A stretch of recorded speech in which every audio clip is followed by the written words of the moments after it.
In, in because of the time, let me see here. Money is not the issue. Never has been. We have been told how debt actually works. Did you know that most debt, including 30-year mortgages, if we're intentional, can be paid off in 7 to 9 years? Not 30. Do you know how I know? Because I've been to Dallas, and now I've been to Fort Worth. There are $200,000 cars driving around the city right now. Okay? And if you buy that car on time, how much time do they give you to pay off a $200,000 car? How much time? At most. At most. 7 years. You can't get a 30-year loan on a $200,000 car. But that same person who has that car has real estate with $200,000 mortgages for 30 years. And they're not putting the two and two together. There's a reason why that's happened. And what I told you today is Ellen White said that if we could take the interest money and use that to pay down the principal, the debt would not be eating, ever eating. And what are we focused on? We're focused on interest rate. We're focused on how much we owe. We're focused on what the payment is. But have we ever figured about how much interest we're actually paying per month? What is your interest consumption per month? Anybody know how much interest you're consuming per month? Yes. Yes.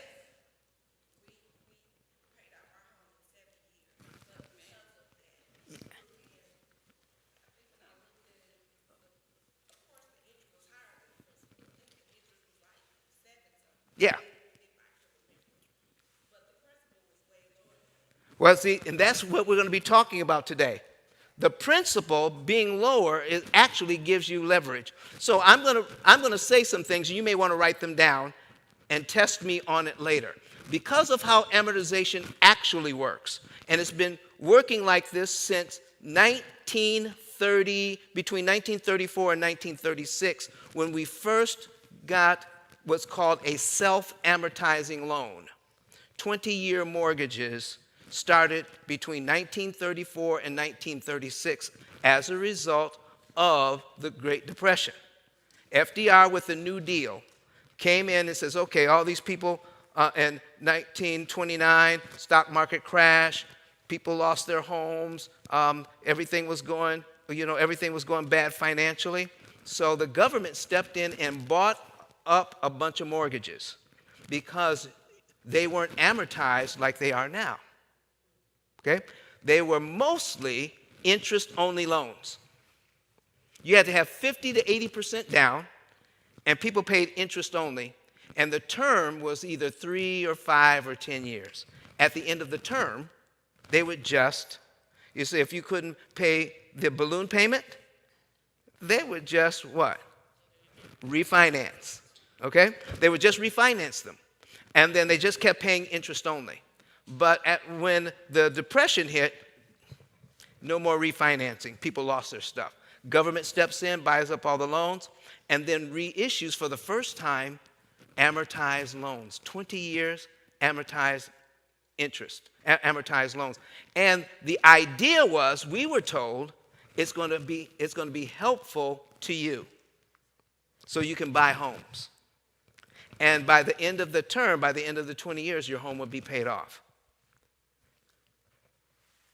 It was never, ever designed for ownership. Never.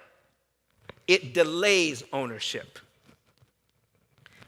Look at, if you pull up your amortization schedule on your homes right now, it takes 20 to 21 years to pay off half a mortgage. And that's not an exaggeration.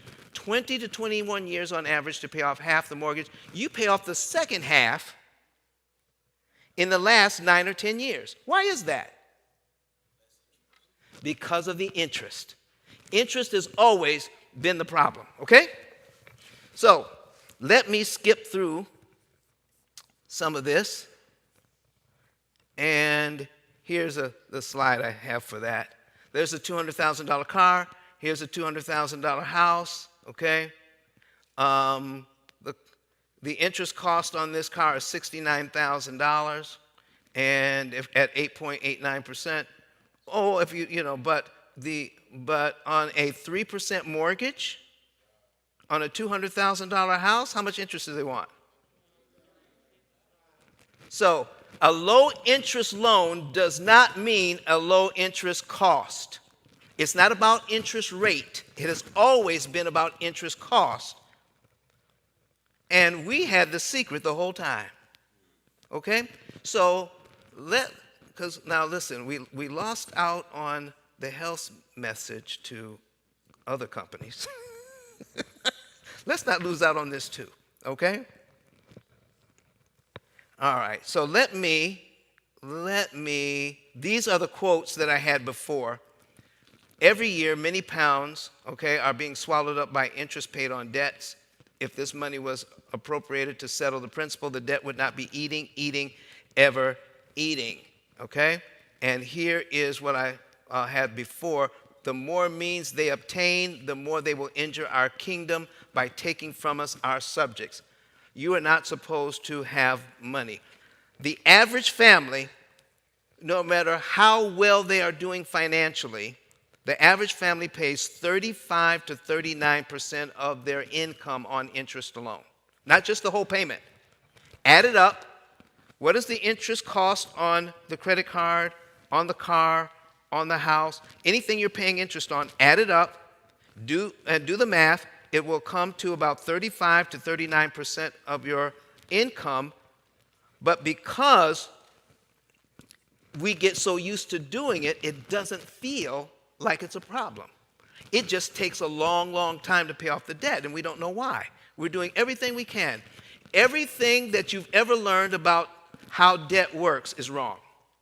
Everything you've ever learned about debt is wrong. And let me give you a couple of examples, and you can test it on me later.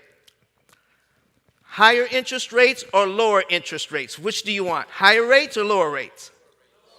Everybody says lower, but it's actually higher. Higher rates actually pay off faster and cheaper.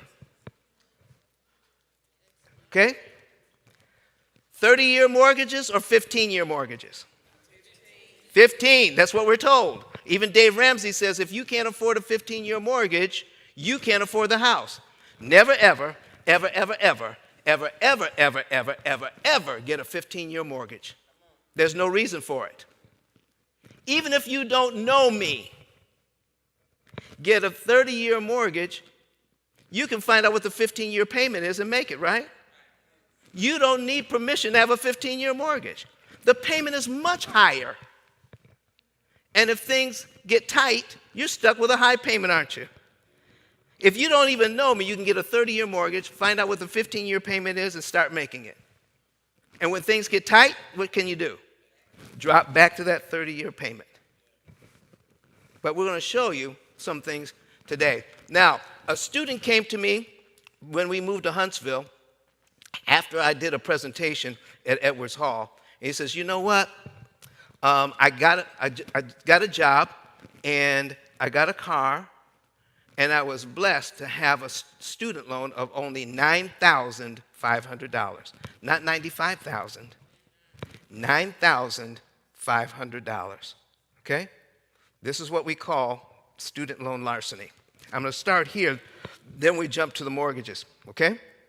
So, at $9,500. Now, the reason why we're doing this, folks, is this is stewardship. If you're spending way more money on interest than you need to, isn't that something we should know? Because living is hard enough without doing something that everybody is doing and we've never been taught. And when I say we have never been taught, no one knows. The people that work at a bank don't understand how loans work. Your real estate agent doesn't know how a mortgage works. The person that sold you your mortgage is not taught how a mortgage actually works. Only people who own banks know how it works. They don't even teach their employees. Okay? And when I show you this, please remember where you are.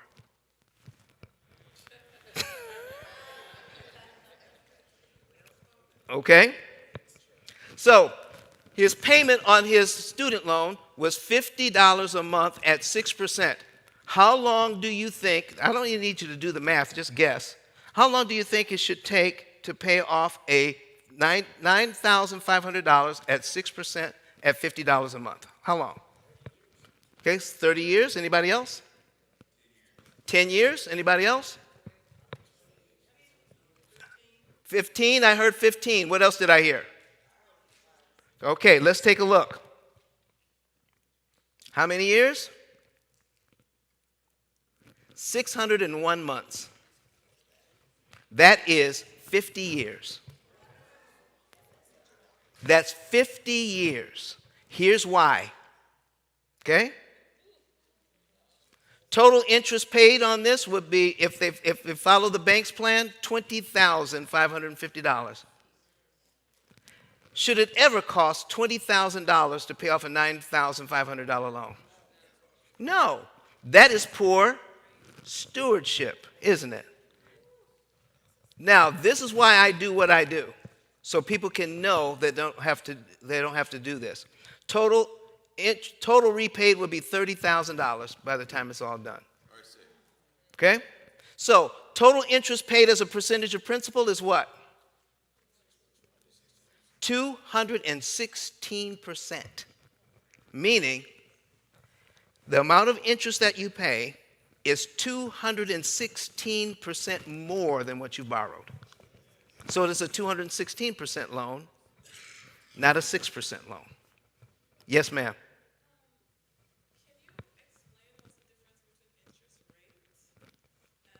Interest cost? Okay, interest rate and interest cost, okay? On a $200,000 mortgage, the interest rate can be 3%. But the interest cost is $103,000. Interest rate actually means is that this is the math that they use to figure out how much interest you're going to pay, but I'll show you how they figure it in a minute. Okay? Well, see, it's three. What they use is it's a multiplier, okay, and it's not 3% of 200,000. What they're doing is taking 1/12 of the interest rate. Take 3% divided by 12. Then take that number and multiply it by the unpaid balance 360 times. It's not one mortgage. It's 360 separate ones. Because when the government bought those mortgages back 90 years ago, they did not want to be in the mortgage business. They sold the mortgages to whom? They sold it to investors. Okay? And investors wanted, you know what they wanted more than anything else? All the interest for 20 years. That's what they wanted. They fear you paying off the loan early more than they fear you defaulting on the loan. Wow. Why? Because at the same time, guess what else was invented? Private mortgage insurance. So they don't care. So if you do research on mortgage-backed securities and how to mitigate prepayment on mortgage-backed securities, you'll see thousands upon thousands of articles. backed securities, MBS, mortgage-backed securities. Okay? This is what runs everything. Now, would you like to learn how to read an amortization schedule? Okay, here we go. This is what you don't want to know. Out of that payment of $50, okay, how much went to principal out of that payment? How much went to interest? So, if you look at it in terms of what he's buying, okay, when you have a bank buy something for you, when you're purchasing back from the bank, that's equity. Okay? But the way that they have us purchase equity is the most inefficient way on the planet if you use the amortization formula. Okay? So to buy $2.50 worth of equity costs what? There you go. So we don't ever look at how much it costs to buy what it is that we're actually buying. Okay? So $2.50. So the next month, all right, what are we looking at? $2.51. So it gets better. And the interest goes down to $47.49. This is called the rate of change. Any mathematicians in here? Okay? This is called the rate of change. Because of the amortization schedule, the rate of change is so slow in the beginning. It costs big time. Banks make their money at the first part of the loan. They don't care what you do. Now, in my new book, all right, it's called The Mortgage Matrix. And what they're talking about in the new book is that the borrower's benefit zone is in the last 10 years. The bank's profit zone is for the first 20 years. Their job is that you never get to the borrower's benefit zone. Most people you know will never pay off a mortgage, ever. Not because you can't afford it, it's because that's the system. Soon as the rates drop, what are they going to ask you to do? And most people will jump on it with 2 feet. Okay? And I'll show you what's going on here. Now, let's learn how to read this. So we're looking at principal and we're looking at interest, all right? So let's pretend that he made his first payment on his student loan in January. February's principal payment is how much? Does he have to wait till February to give the student loan company another $2.51? He doesn't? He could give it to him in January? If he does the student loan company have to subtract that from his principal balance? So that would mean he's paid down to line 2 on his schedule, correct? If he's paid down to line 2 in January, his next payment is on what line of the schedule? Yep, March. So he got rid of line 2 for only $2.51, not $50. Line 2 is gone. So the $47.49 of interest on line 2, what happened to that? I'm sorry? It went down to what, sir? That's what most people think. It went away. So he got his equity for free. If you pay when you want to pay, instead of when they tell you to pay on time, you get that money for free. You get that equity for free each time you do that. Question?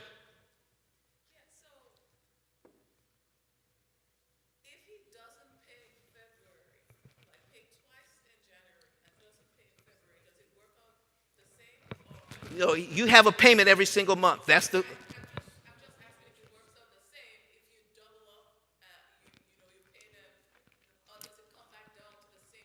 Well, I'm going to get into more strategy in a minute. Right now, we're just working on the mechanics. Okay? Just the mechanics right now. Okay? So, if that is the case, what if he did this? He understood what was going on. He said, you know what? let me do this, all right? I'm paid down to here. I'm going to prepay that. And it's going to save me that interest right there. I don't have to pay that interest ever, okay? So let's take a look at this. 12 months worth of principal payments. The third column is called cumulative principal. It adds up all the principal payments. So 12 months worth of principal payments is how much money? 12 months worth of interest payments is how much money? Look at cumulative principal, cumulative interest now. So they were going to charge this young man from Oakwood $569.16 just to reduce his loan by $30. Until he found out I can give him the $30 in January. Be paid down to line 12 in 1 month.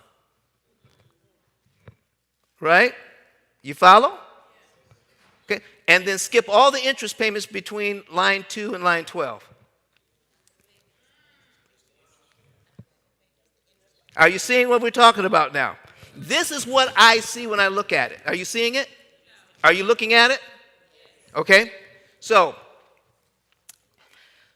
let me put it this way. He owes $9,500. Does it make sense that after 12 months, okay, to move it from $9,500 down to $469.16, it takes 12 months to get there, right? Using it the bank's way. But every month, he's only applying about $2 to the loan, $2.50 to the loan, right? But each month he does that, he has to give the bank over $47 in interest every single month. So if I know I'm going to eventually give the bank $30.84, do I have to give it to them in 12 monthly installments? If I have it, could I give it to them on line 1? And then they would have to subtract it from what I owe.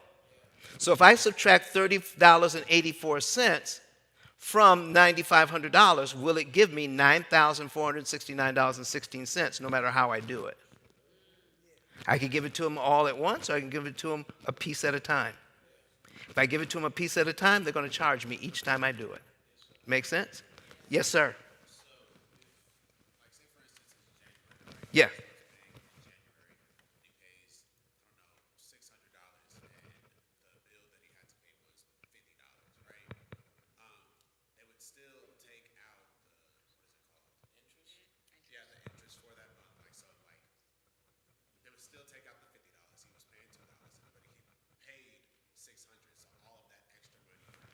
Well, see, brother, you're going to cause me to go away from this altogether now. Okay? Here we go. Here we go.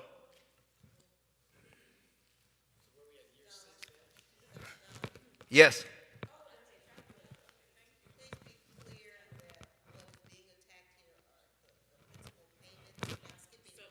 You're not skipping payments. You have a payment every month. You're collapsing the amortization schedule, which saves you interest when you give them that extra money.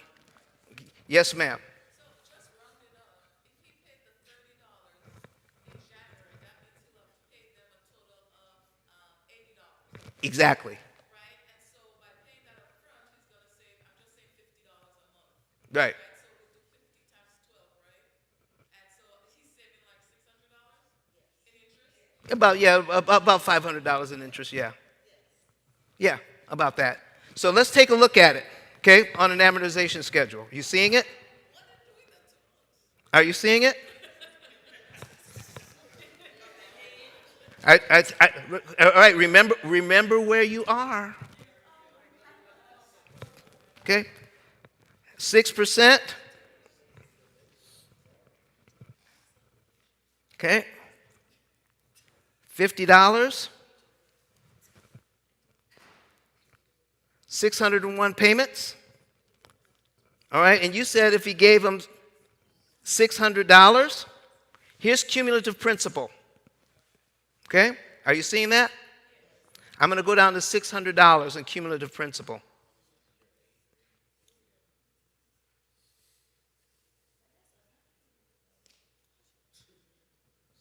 Right here, that's $600.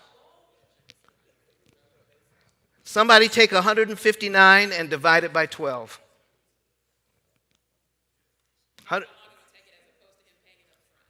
If he paid it every month, it would take him 159 payments. If he gave it to him all at once, he just knocked off 158 payments all at once. He never have it to make. And how much interest has he saved?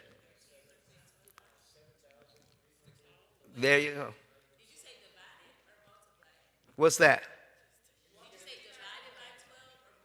No, I'm not. That's the interest rate I'm saying. We're not that part yet. Right. So if he prepays, this is called a prepayment. Okay. If he gives them $600 early, okay, instead of over 159 payments, I'm going to pay it all at once. That's 13 years. He just knocked off 13 years off that loan. Okay? Do you see now what I'm getting at is what happened to debt in the Bible every 7 years? What? So do you know how many people in our church, how many people that say that borrowing money is bad? Borrowing money the wrong way is bad. Because the Bible says we ought to be lenders. So if there are no borrowers, how can we be? Okay, I'm done. Okay? Yes, ma'am.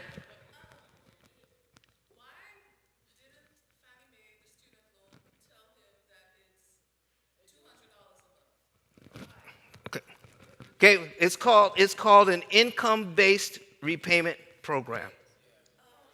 And an income-based repayment program, sometimes it doesn't even cover all the interest that you owe. And what happens with the unpaid interest? It gets added to principal. And that's why I have met Oakwood students in Huntsville 20 years later, and they owe more now on their student loans than they did when they graduated. Okay? Because we're not taught how the thing works. Nobody is. And people have come to me and said, you know what? Is it because we're black and brown? Nobody gets this education. It's not taught at the Wharton School of Business. Exactly. Because the whole thing is based on, if you were, okay, let me do this. Let's get rid of the student loan. Here is because time is short. Here is a mortgage. The average loan for a mortgage is $400,000 now, okay? For 360 months. All right? And if you had the misfortune of getting a 7% loan. Let's do that. Okay? This is the payment, $2,661.21. Okay? It's Brett Whistle, B-R-E-T, W-H-I-S-S-E-L, Brett Whistle. I use this for education. This is not my program. Okay? How much interest at 7% does the bank want this guy to pay?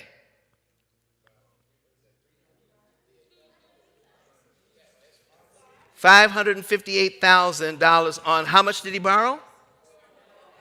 Meaning, by the time he's done? So do you want to pay $958,000 in your $400,000 neighborhood? This is why we do what we do, so that we can be better stewards of our money, okay? So the interest rate is 7%, but the total interest paid as a percentage of principal is what? It's 139%. All 7% loans for 30 years are 139% loans. All of them. Okay? Here's how it breaks down. This is how much goes to principal. This is how much goes to interest. You asked me, why don't we get better education on this? Why doesn't people? Because of this. If I am the investor, okay? If I'm the investor, this is my first interest payment, okay? This is the first interest payment on the loan. Put that into your calculators. Okay? $2,333.33. Put that in a calculator. And then divide it by the full payment of $2661.21. Divide it by $2661.21. What do you get?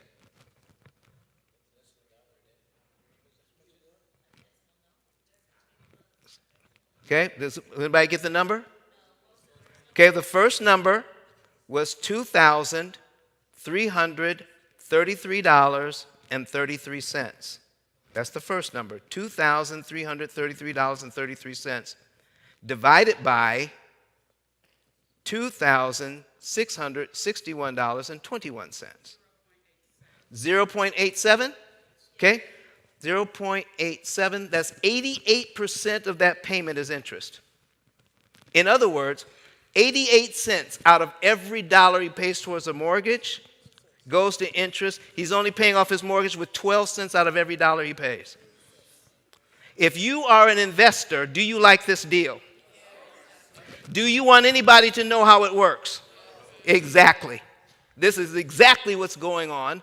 This is why nobody understands it. This is why nobody's teaching it.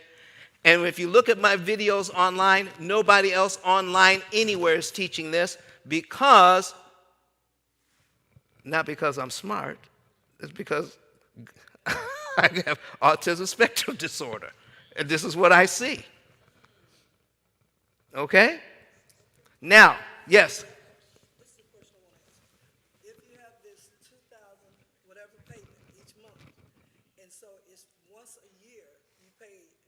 Extra payment that'll make you pay the house off like what in 7 years? You can, between 4.9 and 7 years. So you can turn a 30-year mortgage, okay, into a 23-year mortgage doing that. I'm talking about paying it off in 7 with your current budget without upsetting your lifestyle. You do not have to eat beans and rice every day to get this done. Dave Ramsey should never come to any of our churches anymore. Okay? I've got a video where Dave Ramsey calls me names. All right? So here's what you need to understand before we have to get out of here, and I can answer more questions later. All right? Because of what we're doing, if I prepay line 2, right? That $300, I'm paid down to here in January. My next mortgage payment is on line 3. I just saved $2,300 in interest I don't have to pay. What if I give them a little over, I don't know, about $1,000 extra? Okay? My next mortgage payment would be on what line of the schedule?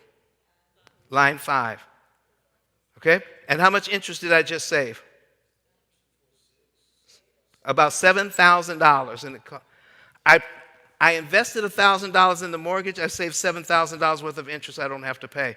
Do you know why that seems so crazy? Here's why. We all know we can prepay a loan. I can pay extra on my credit card. I can pay extra on the student loan. I can pay extra on my car or my mortgage. We've all done it. Have you ever received a receipt from the bank saying, thank you very much for your payment? Here is how much interest you saved. You know what's worse? You've never even thought to ask. You just gave them money and you don't know what you bought. We're conditioned to do that. What I'm talking about up here this morning is this type of conditioning.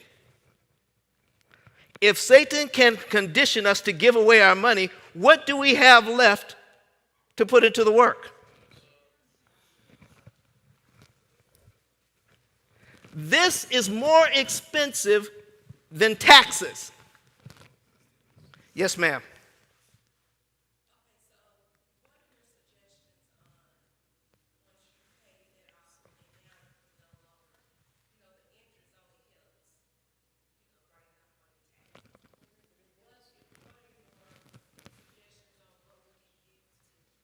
That is a very good question. Very good question. And if I had some change is hard to come by. You know, they don't have many pennies anymore. But anyway, I've got $1 in one hand. I got 27 cents in the other. Okay? I have to pay $1 in interest to get 27 cents back on my taxes. Okay? Once I pay it off, I lose the 27 cents. But I get to keep to invest any way I want. Okay?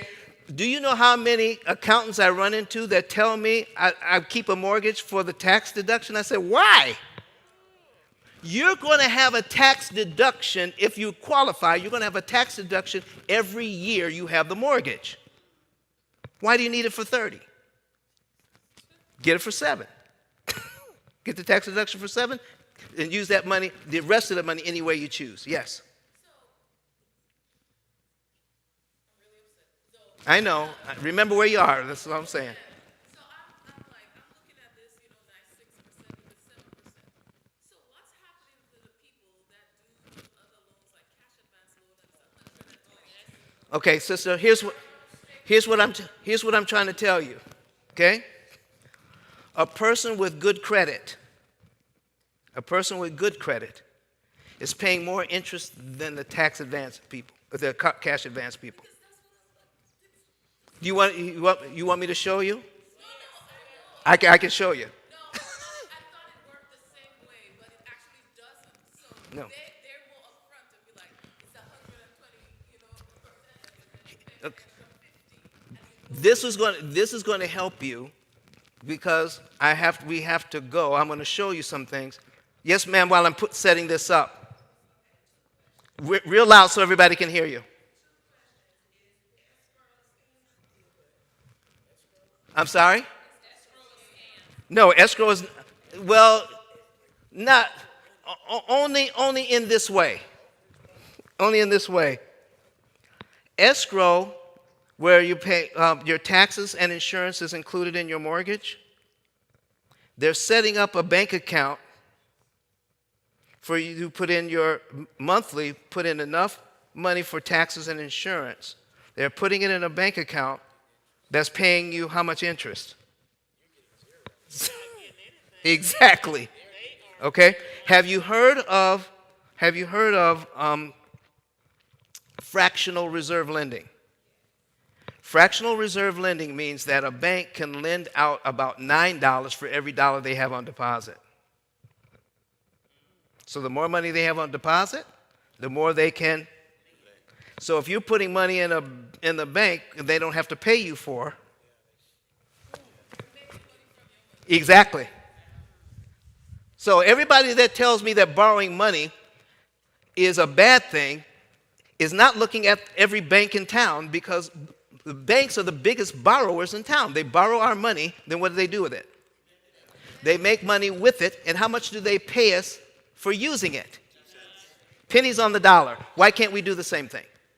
We can't. We just need to think like a bank. Now, I want to show you something before we get out of here. I can do it much faster with my...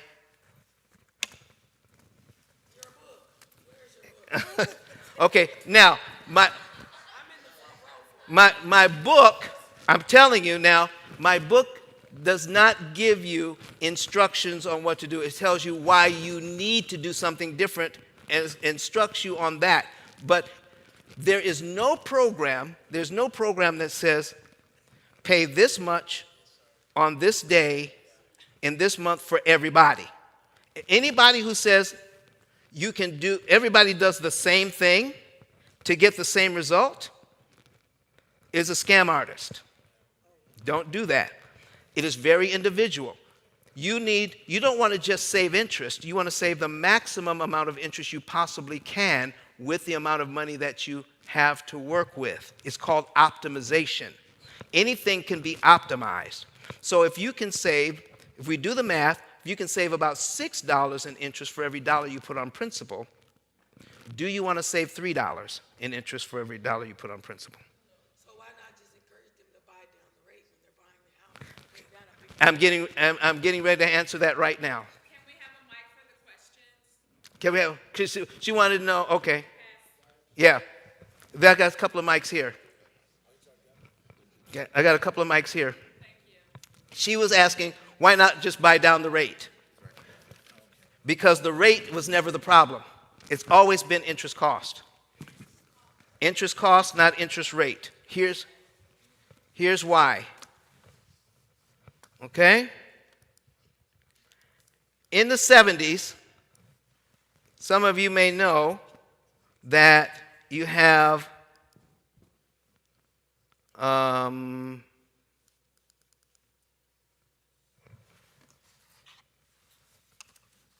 okay,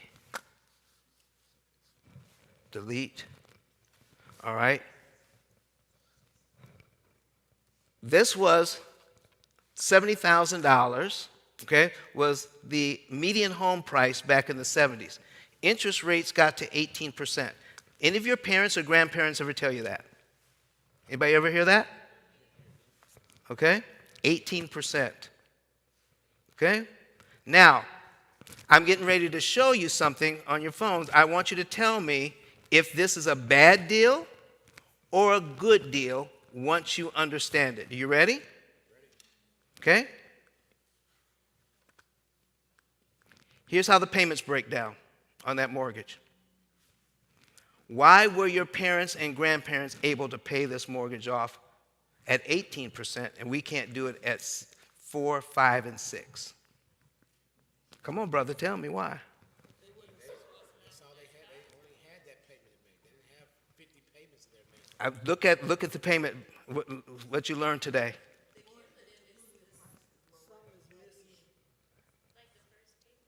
How much do they have to prepay on line 2 to get rid of line 2? $5. Exactly. That's all. To save $1,000 in interest. Yes. Exactly. So the higher the interest rate, the lower the principal payment.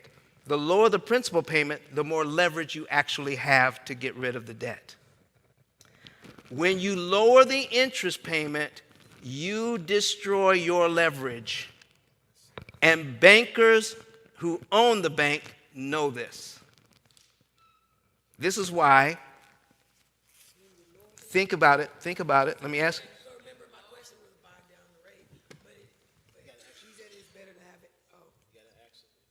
I actually was speaking, excuse me, I'm a little hoarse. I was speaking for those who didn't have,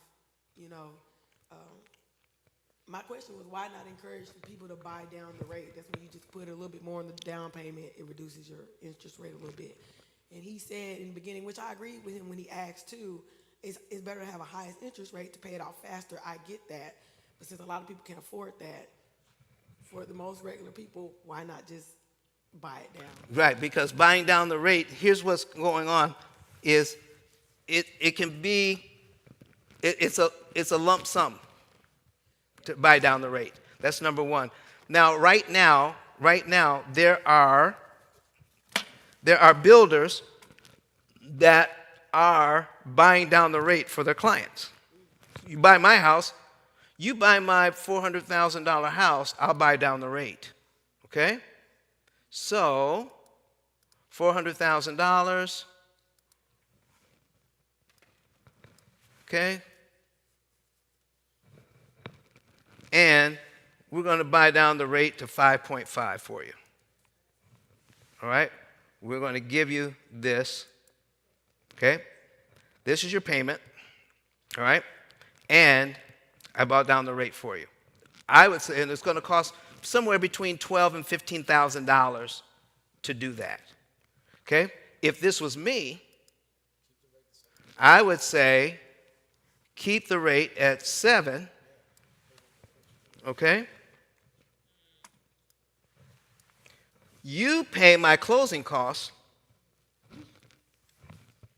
If you pay my closing costs, I still have my $12,000 I don't have to pay in closing costs. And who's paying closing costs? The lender? The builder. The builder is offering to buy down the rate for you to buy the house. I don't want you to buy down my rate. I want you to pay my closing costs instead. Is that for everybody? Usually when they offer incentives like that, you have to have good credit. You have to have long-term income. Is that for everybody? Well, see, here's the thing. Why do we want to have good credit? For what reason? So we don't have to use money. All you want is to be able to qualify for the loan. Most people want excellent credit so they can get a lower rate, which actually makes it worse. I'm talking about for people that know, because you can say that, but right now, Okay? So what?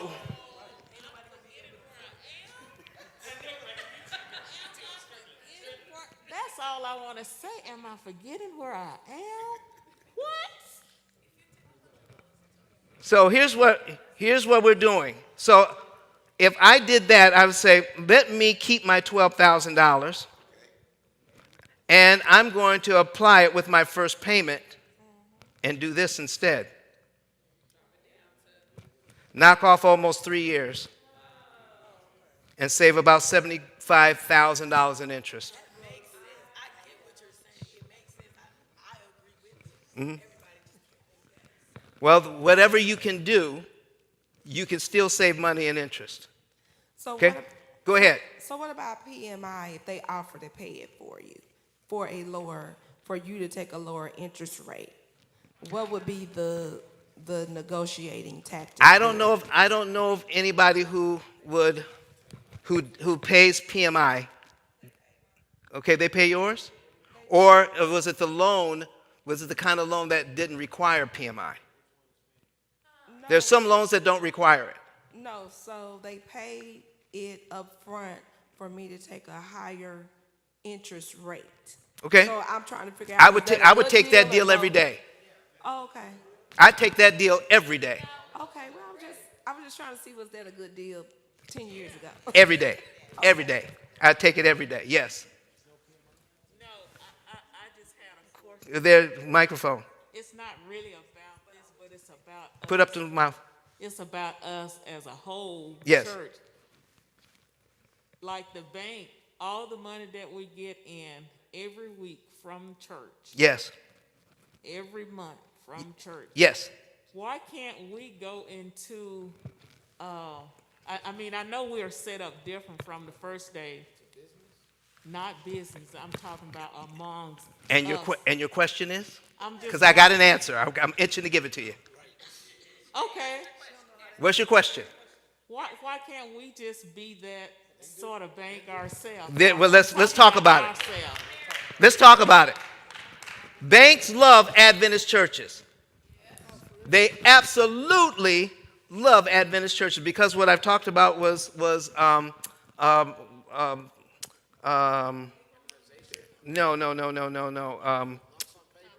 no.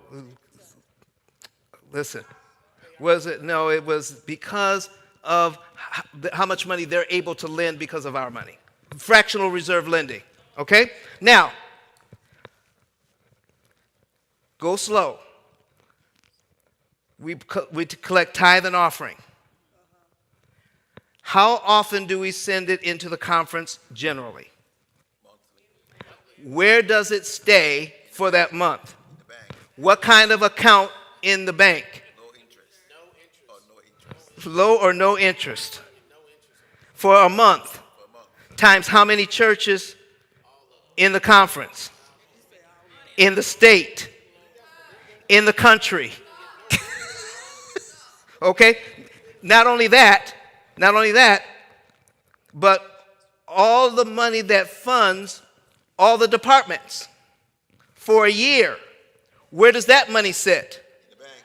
In what kind of account? Low interest, low interest. For how long? the entire year. They love us. They love it. What can be done? Okay, so here's a couple of things. All right? I know there are a lot of churches that have debt. Okay? Now, I don't know anything about your church. I'm just making some stuff up. All right? Okay, we've got 300, okay, 7%, and 1, 2, 3, 1, 2, 3. Okay, here's $1 million. Okay? Some churches have a reserve fund. Not all churches, but some churches have. You said, what could we do? Establish a reserve fund. Okay? We have a $50,000 reserve fund for the church. On average, we're putting $1,000 in reserve monthly. Okay? You follow me so far? All right. So, we got $50,000 in there. So if we take $10,000 out of reserve and apply it to principal, how much interest do we save? All right. And how long would it take us to put that $10,000 back at $1,000 a month? 10 months. In 10 months, could we do it again? Okay. So if we're knocking off that kind of debt with the reserve fund, is it possible that churches can be paid off in about 5 to 7 years without extra giving from the members if they already have a reserve fund?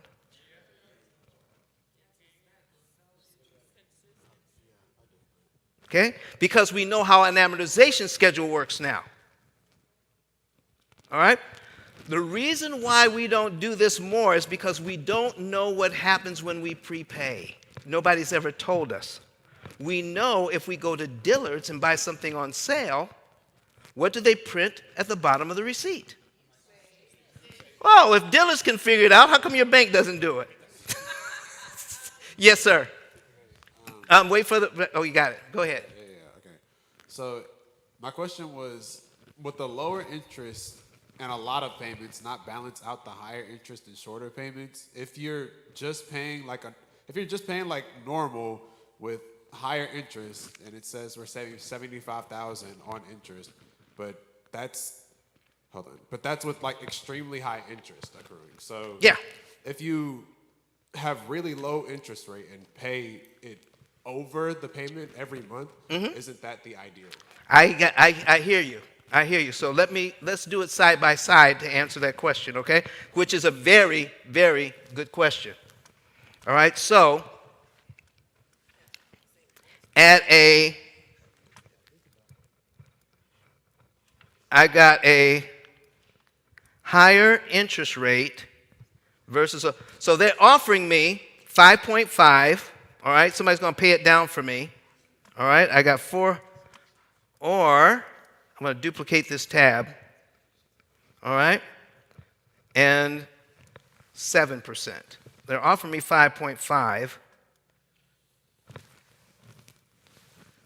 All right? There you go. Because mortgages are built for making money. They're not built for ownership. Number one.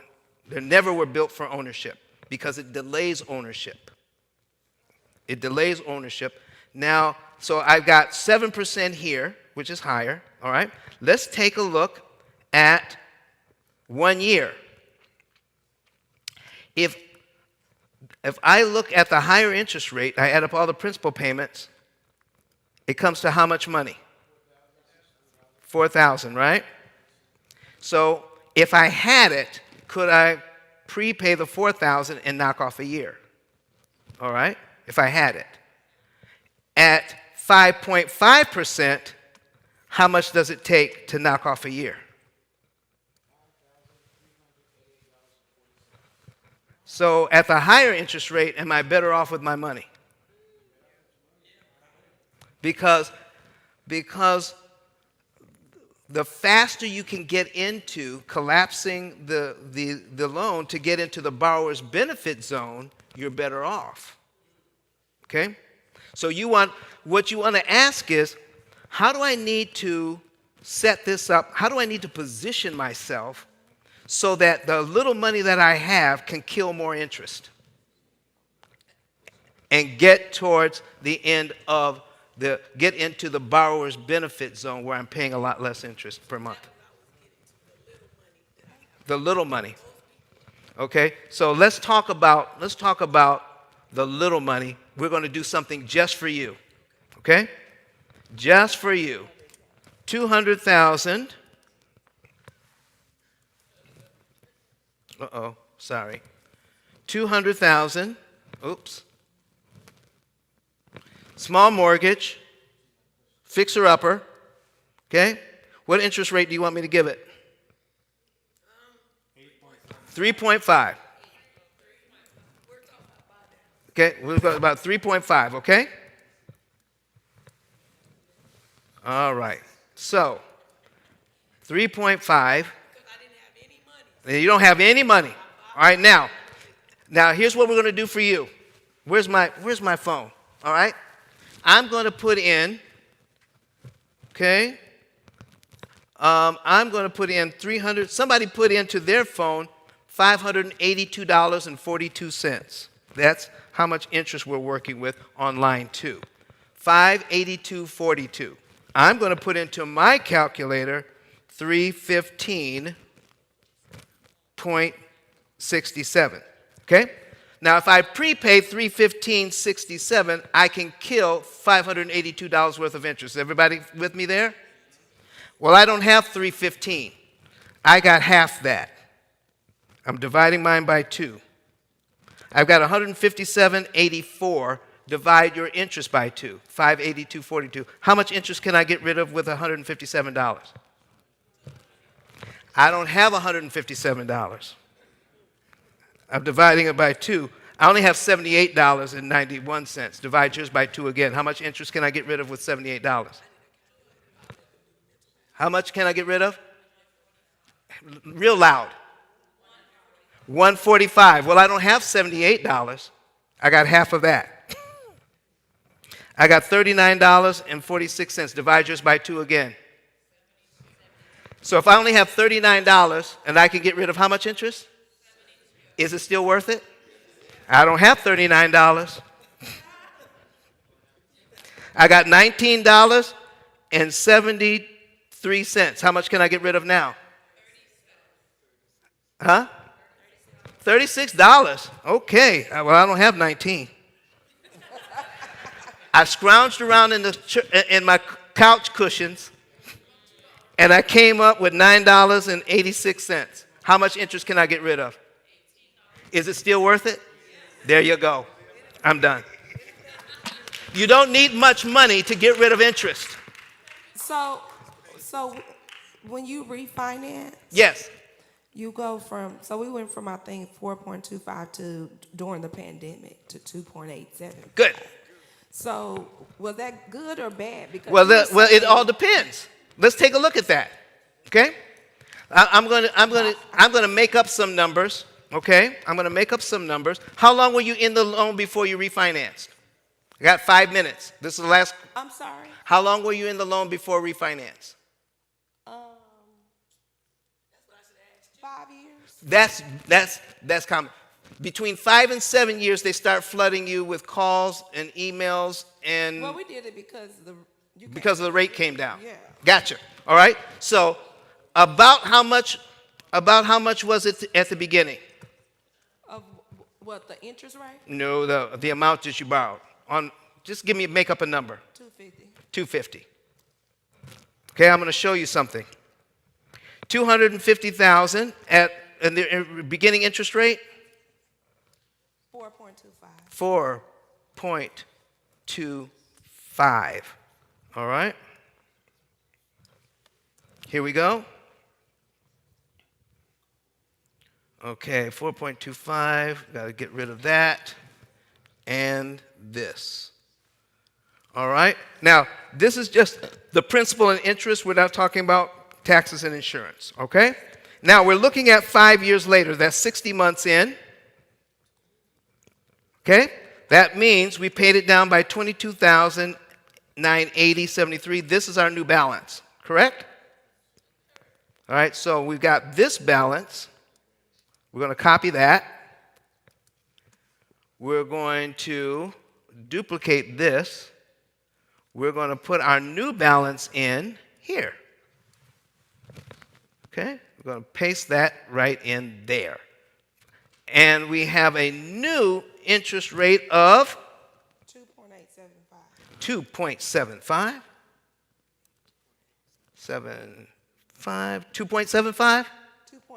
2.875, okay? 2.875, Don. 875, there we go. That's going to give us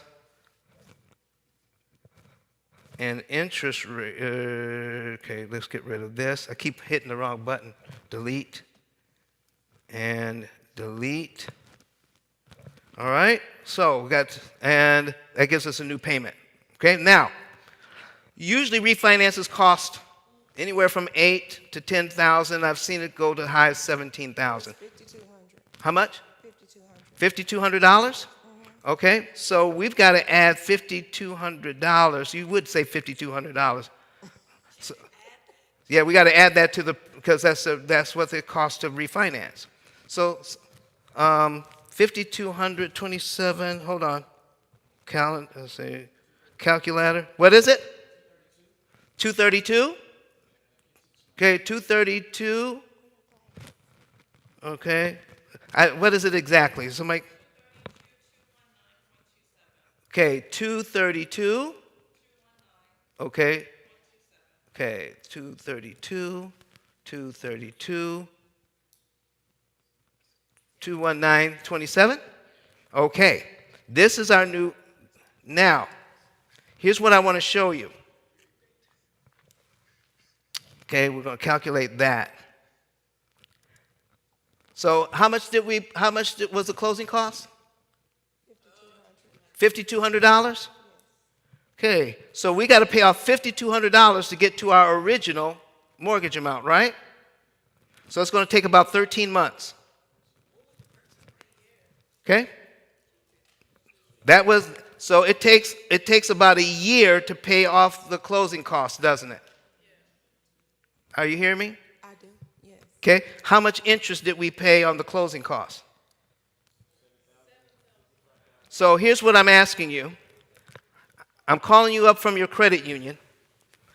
I'm going to lend you, how much? Was it $5,500? $5,200. I'm going to lend you $5,200 for a year, and all you got to do is pay me $7,000 in interest for it. Would you sign up for that loan? No, but it wasn't exactly like that. But I get what Would you're you saying. hear what I'm saying? Yes. So when we take a look at this, now I do an example in my new book that if we're not careful, the banks don't care what your payment is. What they care is how much of it they get to keep. When you refinance, if you're at the point where you are like 80% they keep and 20% you keep, goes to principal. You follow me? Because 80% is interest, 20% principal, all right? So let's say you're 80-20. After 5 to 7 years, you start to keep more of your money, right? When you refinance, even at a lower interest rate, sometimes it goes right back to 80-20 when you do the math, and they don't care how much your payment is. You know where I learned that first? Was from my barber. I'm sitting in the barber chair, and this guy makes money and everything in the barber shop. He was the first guy I knew back in the 70s that had his own payphone, okay? All right? So he's asking me, Don, what makes the most money in the barber shop? And so I was guessing the pinball machine or the pop machine or whatever, and he says, nope, it's the gumball machine. I said, the gumball machine? They only cost a quarter. He said, but each gumball will cost me 4 cents. It's not how much you make, it's how much you. There you go. Banks don't care what your payment is. They don't care if your payment is $10, as long as they get to keep 8. Back to Ms. Mary's question. So what if the church did a high yield savings for our money? Wouldn't we make money? It'll be better than nothing. Tie